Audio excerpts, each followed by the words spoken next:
বন্ধুরা, এক সপ্তাহের মধ্যে উচ্ছ্বাস বদলে গেল উদ্বেগে। দেখুন, আজ থেকে এক সপ্তাহ আগে ডব্লিউবিসিএস 2024-এর ফর্ম ফিল আপ এই ডিসেল নোটিফিকেশন এসেছিল। আমরা উচ্ছ্বাসে ভেসে গেছিলাম। অথচ আজকের দিনে দাঁড়িয়ে পরীক্ষার্থীদের মধ্যে উদ্বেগের সীমা নেই ডব্লিউবিসিএস এর ফর্ম ফিল আপ নিয়ে। প্রথম উদ্বেগ যে ফর্ম ফিল আপের লিঙ্ক তৈরি হচ্ছিল না, লিঙ্ক খোলা যাচ্ছিল না। যাও বা সেটা হলো, তারপর থেকে ফর্ম ফিল আপ করতে গিয়ে যে এত সমস্যা, আমার মনে হয় যে এর আগে কখনো ডব্লিউবিসিএস এর ক্ষেত্রে হয়নি।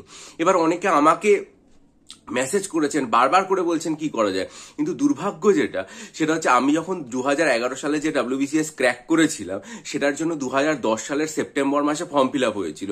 কিন্তু আমি তো আপনাদের মতো অনলাইনে ফর্ম ফিল আপে অভ্যস্ত নই। আমি হাতে করে ফর্ম ফিল আপ করেছিলাম, করে গিয়ে সরাসরি পাবলিক সার্ভিস কমিশনের অফিসে গিয়ে টালিগঞ্জের ওখানে জমা দিয়ে এসেছিলাম মুদিয়ালিতে, এবং তারপর সেখান থেকে একটা রিসিপ্ট কপি নিয়েছিলাম, কারণ আমাদের সময় ব্যাপারটা পুরোপুরি অফলাইনে ছিল। ফলে এই যে অনলাইনে গিয়ে এনরোলমেন্ট বা এই ব্যাপারগুলোর সাথে আমি একেবারেই অভ্যস্ত নই। এখন পরীক্ষার্থীরা অনেকে দেখাচ্ছে যে ফর্ম নাকি ইনকমপ্লিট অবস্থায় সাবমিটেড হয়ে যাচ্ছে, কেউ বলছেন যে পেমেন্টের যে অপশন সেটা খুলছে না। কিন্তু সব থেকে যেটা দুর্ভাগ্যজনক বা ভয়াবহ বলবো আমি, সেটা হচ্ছে অনেকে বলেছেন অপশনাল সাবজেক্ট সেটা নাকি পরিবর্তন হয়ে গেছে।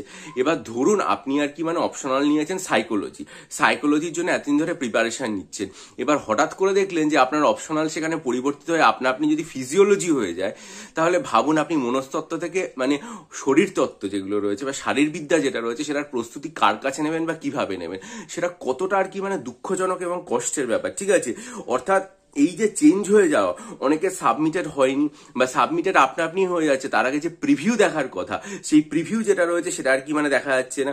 কারোর যে পেমেন্ট ডান, সেই ব্যাপারটা হয়েছে কিনা সেটা বোঝা যাচ্ছে না। অর্থাৎ ঠিক মতো পেমেন্ট করা যাচ্ছে না। প্রচন্ড আর কি ভুলে ভরা একটা সিস্টেম তৈরি হয়ে গেছে। এর আগে যেটা হতো সেটা হচ্ছে বারংবার ফর্ম ফিল আপ শুরু হতো না, ফর্ম ফিল আপের লিঙ্কে যাওয়া যেত না, ফর্ম ফিল আপ করতে দেরি হতো, সেগুলো তাও ঠিক ছিল। কিন্তু একবার ফর্ম ফিল আপ শুরু হয়ে যাওয়ার পর যদি এই সমস্যাগুলো হয়ে থাকে, সর্বোপরি অপশনাল সাবজেক্ট কারো চেঞ্জ হয়ে যায়, তাহলে আমার মনে হয় এর থেকে ভয়ঙ্কর দুর্দশা আর কিছু হতে পারে না।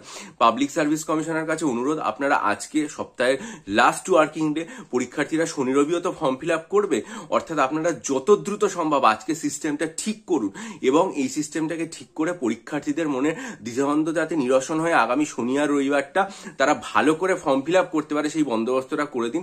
কারণ ফর্ম ফিল আপে যদি একবার সমস্যা হয়ে যায়, কোনো পরীক্ষার্থী কিন্তু মনোযোগ দিয়ে যে লেখাপড়া করা, মক টেস্ট দেওয়া, ডেসক্রিপটিভ পড়া, এমসিকিউ করা, কিছুই তো করতে পারবে না। ফলে প্রস্তুতির সম্পূর্ণ ব্যাঘাত ঘটবে। আর যদি সম্ভব হয় নোটিশ দিয়ে ফর্ম ফিল আপের সময়সীমা আরো কিছুটা বাড়ান। ভালো থাকুন আপনারা।